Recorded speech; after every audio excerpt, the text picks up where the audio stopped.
무엇인가를 또 말씀을 강론하겠습니다. 수많은 위협 속에서 바울 일행이 1년 6개월 동안 고린도 교회에서 전도하였다라고 말합니다. 이것은 더욱 성령 충만하게 되어서 그렇게 하였다라고 할 때 오늘 말씀 주제는 9절에서 10절입니다. 9절에서 10절. 밤에 주께서 환상 가운데 바울에게 말씀하시되 두려워하지 말며 침묵하지 말고 말하라. 계속 말해라. 두려워하지 말고 전도해라. 10절의 말씀에서는 두 가지가 있습니다. 내가 너와 함께 있음에, 임마누엘을 말합니다. 내가 너와 함께 있음에 어떤 사람도 너를 대적하여 해롭게 할 자가 없을 것이니 이 성 중에는 내 백성이 많음이라. 이 성 중에는 내 백성이 많음이라. 아멘. 이 세 가지를 주제로 오늘 말씀을 나눕니다. 침묵하고 침묵하지 말고 말하라라고 했을 때 누가복음 19장 36절에서 40절을 보면 누가복음에 띄워집니다. 36절부터 40절 다 같이 있습니다. 시작. 가실 때 그들이 자기의 것을 길에 펴니라.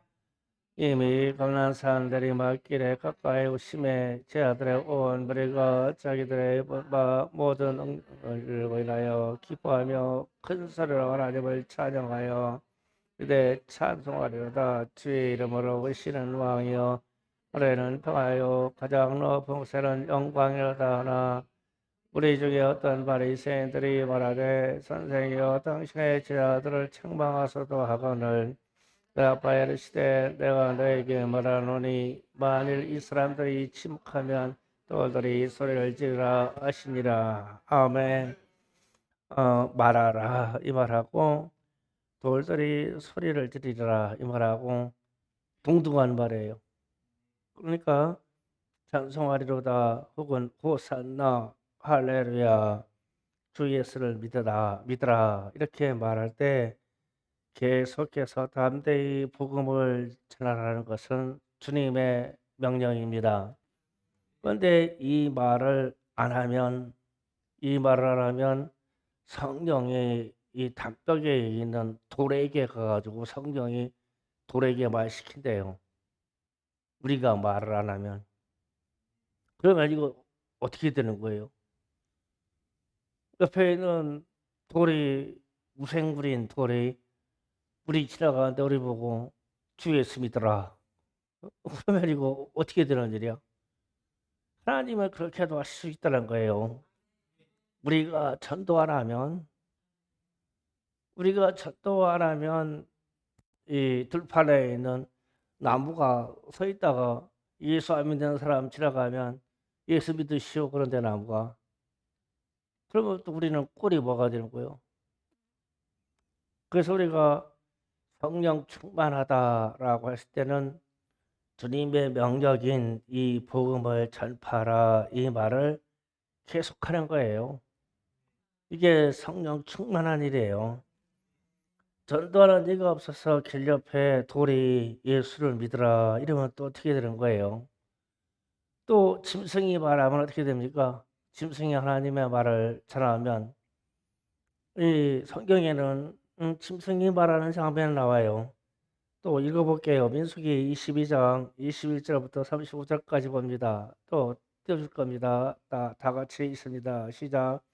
발람이 아침에 일어나서 자기 나귀를 안장을 찌우고 모압과 누구와 함께 가니 그와 감으로 말미암아 하나님이 진노하심으로 여호와의 사자가 그를 막으려고 길에 서니라. 발람은 자기 나귀를 닦고 그와 함께 있더니 그가 여호와의 사자가 그를 빼어 손에 들고 길에 선 것을 보고 길에서 벗어나 물러 들어간지라.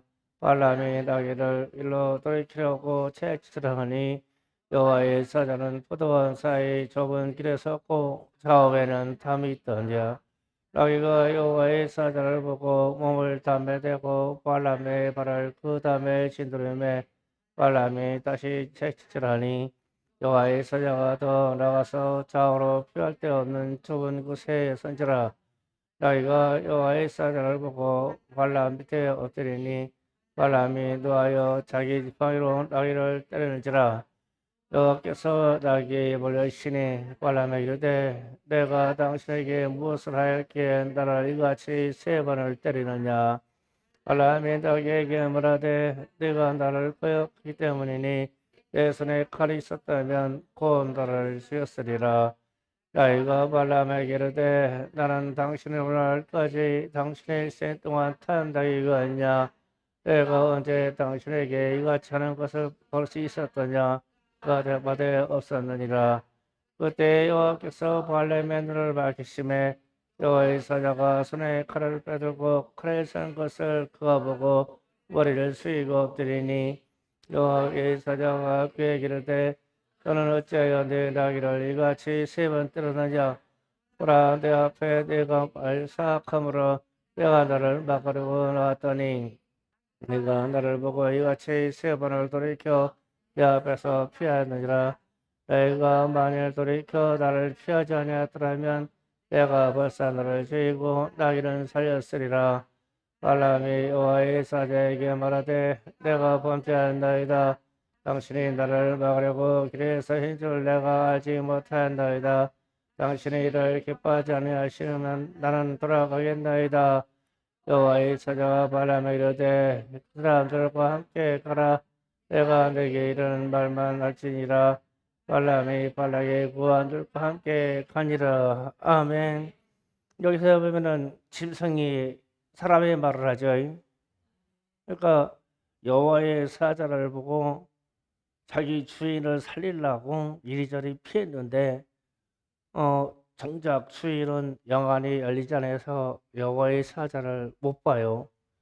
그래서 답답하니까 이제 나귀가 말을 하잖아요. 그러면은 이제 발람이 상당히 이제 돌이키려고 부끄러워졌어요. 그래서 우리가 예수를 전하라 그러면 짐승이 예수를 전하고 예수님 말씀처럼 돌들이 전하고 우리가 상상하기에 지나가는 나무가 우리 지나가는데 예수 믿으시오 이러면은 어떻게 되느냐. 그러니까 주님의 제자들이 예수님이 오셨을 때 그렇게 환영하면서 호산나 찬송하리로다 이 말도 예수님을 드러내는 말이죠. 그러면 예수님을 드러내는 말은 우리가 계속 전도해서 드러내야 됩니다. 올바른 소리는 계속 소리를 내야 돼요. 가장 올바른 소리가 뭐냐면 예수 믿으라는 거예요. 그래서 우리가 성령 충만한 일이 무엇이냐라고 하면 사도행전을 쭉 읽다 보면은 다 전도해요. 다 전도. 그래서 내가 성령 충만한 사람인가 아닌가 스스로 판단할 때 내가 하루도 쉬지 않고 전도했나? 내가 오늘도 전도했나? 내가 누구에게 예수 믿으라고 말을 했느냐? 그 내가 말을 안 했다면 문제가 있는 거예요. 지속적으로 전도할 수 있는 사람만이 성령 충만해요. 또 성령 충만 구하고 성령 충만하는데 실제 전도해봐요. 성령 충만해져요. 그래서 전도 안 하기 때문에 성령 충만하지 않는 거예요. 아무리 기도해도 전도하다가 받는 성령 충만보다 강렬한 건 없어요. 전도하세요. 성령 충만해서 성령의 지혜를 받고 싶습니까? 예, 전도하세요. 그러면 성령 충만해요. 그 다음에 하나님이 함께 하시니라 이 말씀합니다. 10절에 내가 너와 함께 있음에 이 말 썼어요. 이 말이 임마누엘이라는 말입니다. 우리가 두려워하지 않는 이유는 하나님이 함께 하시기 때문입니다. 바울과 실라는 이미 이것을 경험했어요. 앞에서 우리가 말씀 나눌 때 바울과 실라가 말씀을 들었다가 감옥에 갇힌 적이 있었죠.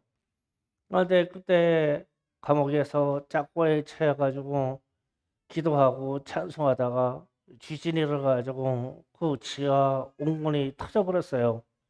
그래서 모든 사람이 구원받았죠. 그래서 이미 하나님이 함께 하시면, 복음 전하다가 하나님 함께 하시면 내 생명과 내 주변에 있는 모든 환경을 주님이 보관하시고 보존하여 주시고 바꿔주신다는 것을 발견하시라는 체험을 했어요. 그러면은 우리가 현실적인 얘기를 하자고요. 우리가 주님과 항상 동행하는가, 이것을 현실적으로 쉽게 생각하자고요. 여러분이 오늘 또 하나님과 동행하셨습니까? 동행하신 것 같아요? 이제 이렇게 묻고 나서 동행했나 안 했나를 점검합니다. 어떤 사람이 자기가 연약하고 항상 두려움이 많고 부족하고 지혜도 부족하다는 것을 항상 알아요. 어떤 사람이. 그래서 집 앞에 나올 때 문을 잡고 나오면서 그럽니다. 주여, 주여 이래요. 그러니까 하루 삶을 시작하는데 주님이 도와주셔야 됩니다.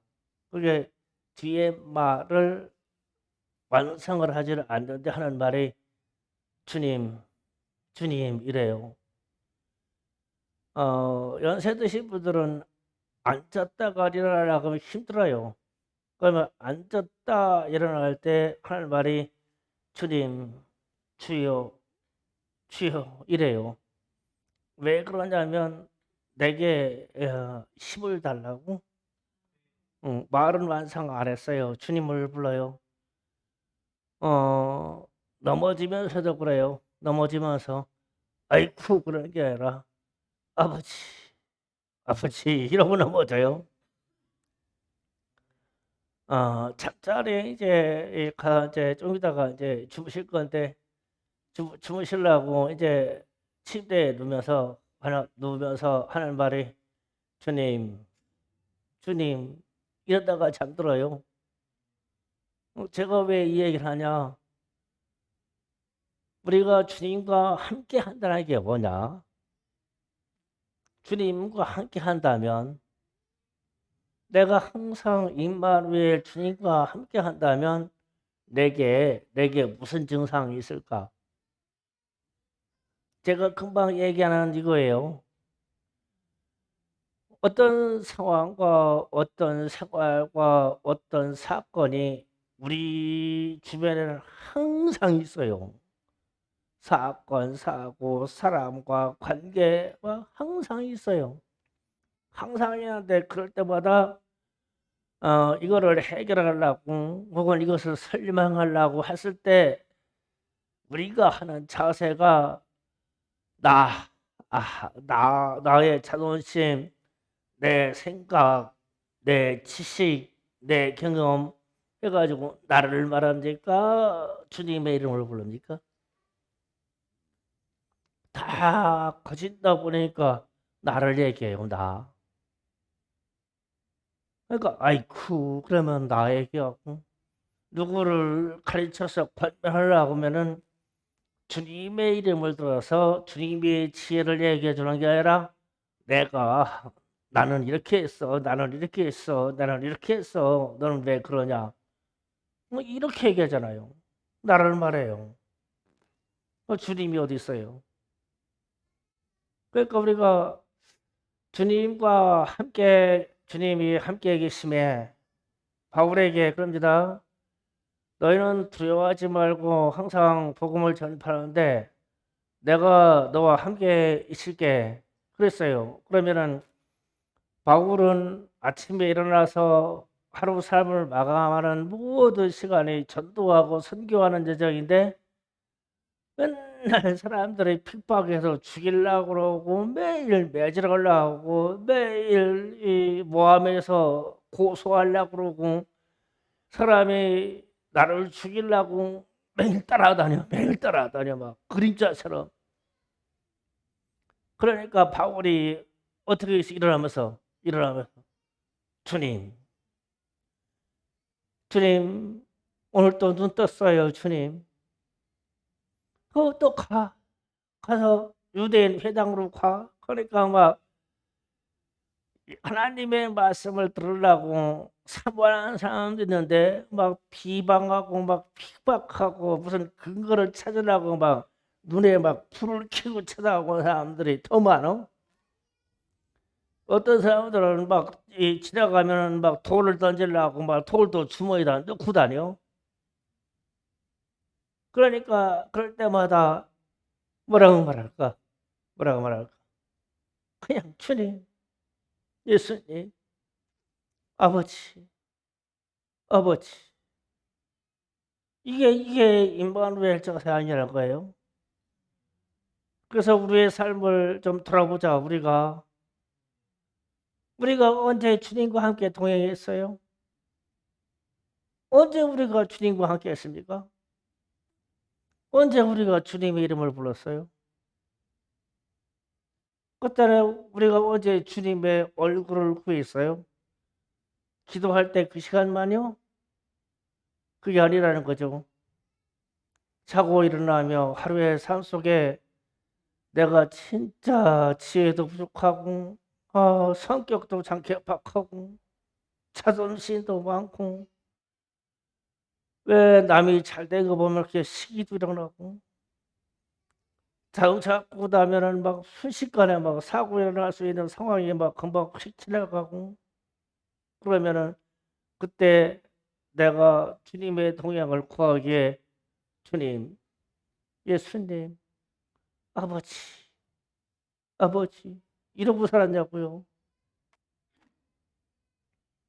그래서 어떤 때 능력이 나올까?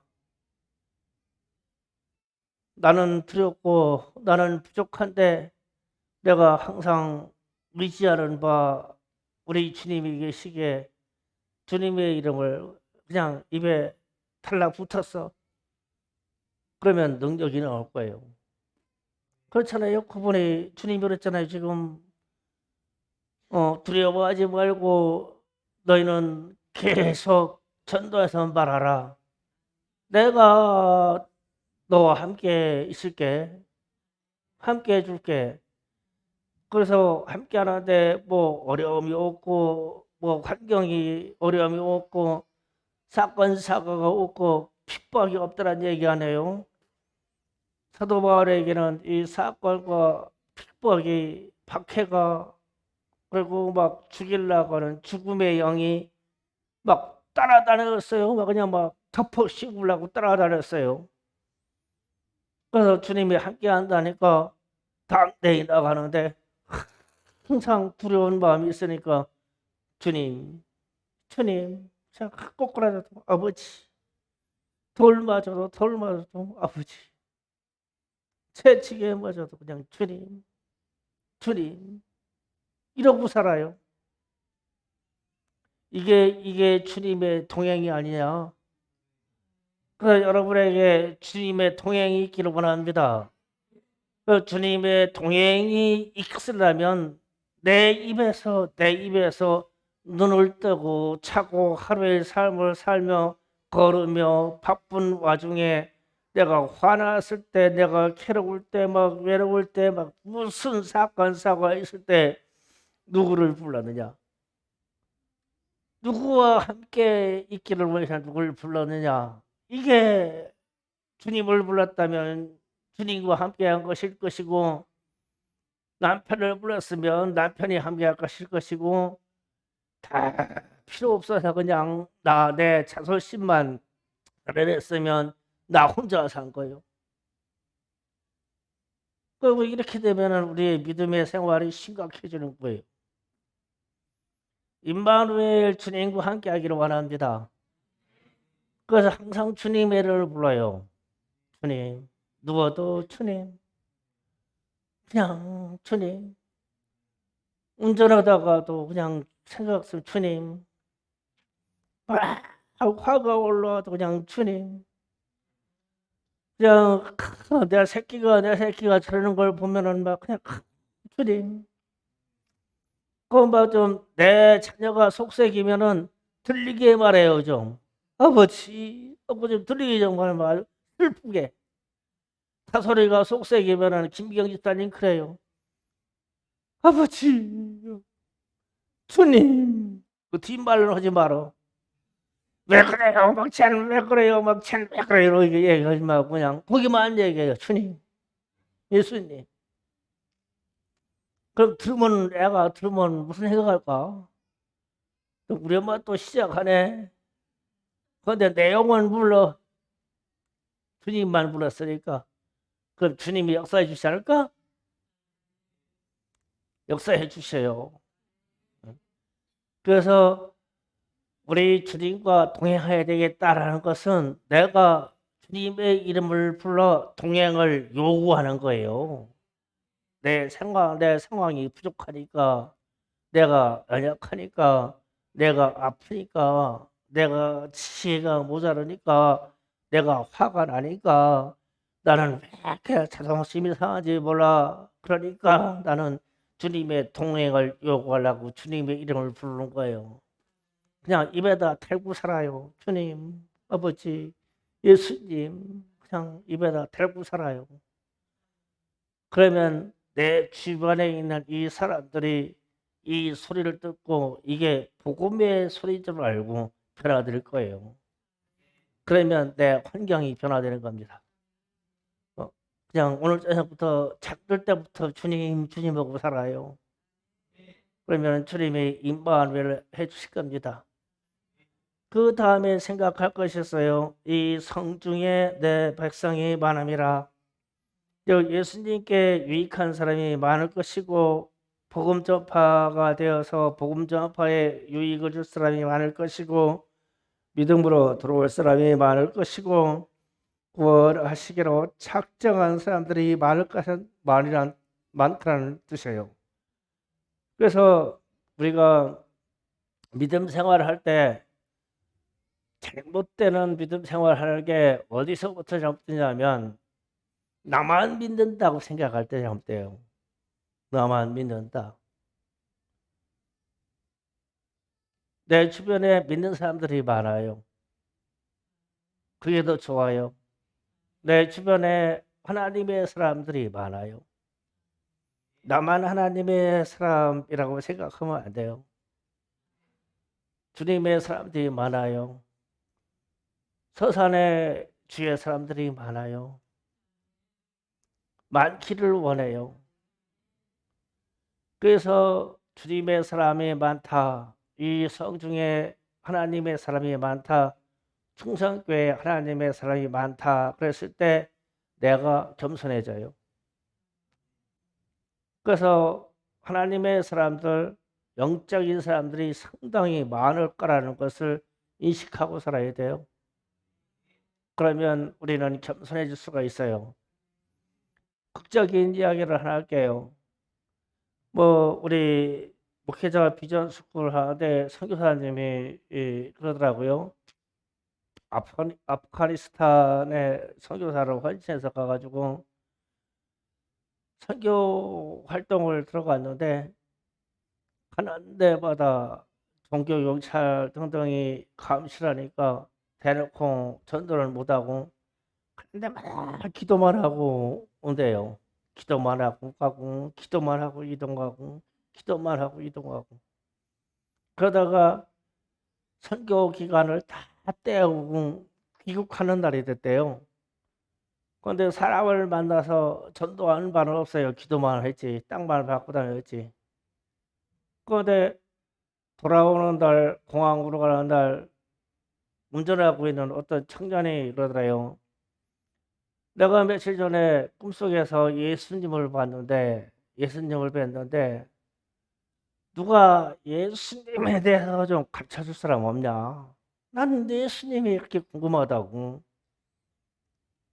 그래가지고 이 선교사들이 깜짝 놀래가지고 그냥 그때부터 막 입이 닳도록 막 예수를 얘기했대요. 막 한국말 섞어서 영어 섞어서 안 되는 막 아랍말 섞어가지고 예수에 대해서 얘기했대요.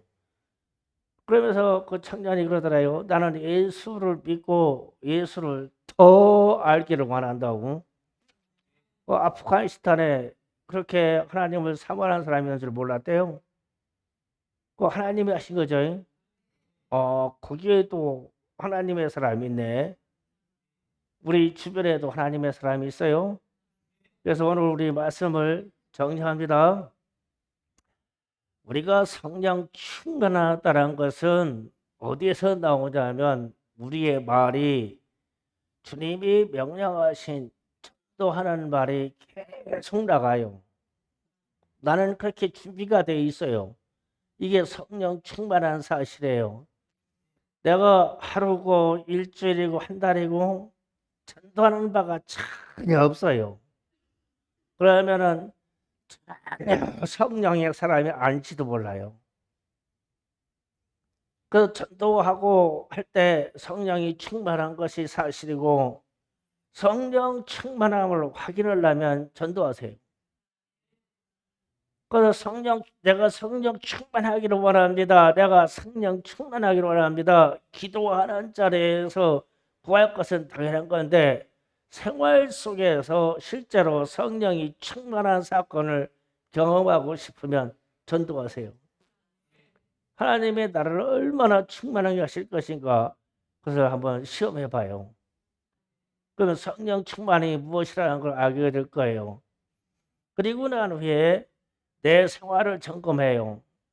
임마누엘 우리 주님과 함께 한다고 하면 내 언어에서 하루 종일 내가 사는 모든 사건 사고와 모든 상황에서 주님의 이름을 몇 번이나 부르고 살아.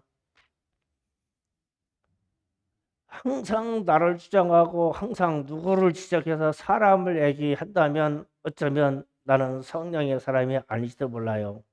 그런데 성령의 사람이라고 하면 눈을 뜨면서 눈을 감으는 잠자리에 갈 때까지 주님의 이름을 수백 번이고 수천 번을 불렀을 거예요. 성령의 사람의 특징입니다. 그래서 그리고 나서 나를 점검하고 주변을 돌아봤을 때 저 사람도 하나님의 사람이네. 저 사람도 구원받은 사람이네. 저 사람도 하나님과 동행하는 사람이네. 이런 친구들이 많아질 거예요. 이게 성령 충만한 사람의 일이에요. 그 성령 충만한 사람에게 성령 충만한 사람이 다가오게 돼 있어요. 같아요. 형제예요. 예수의 피로 같이 나누기 때문에 동질감이 있어요. 하나님의 말씀으로 무장됐기 때문에 형제와 같이 동질감이 있어요. 그런 사람들이 많이 있을 거예요. 그래서 그런 친구가 많다면 여러분은 하나님의 사람이고 성령 충만한 사람이에요. 오늘 성령 충만한 사람 세 가지를 확인했습니다. 자, 기도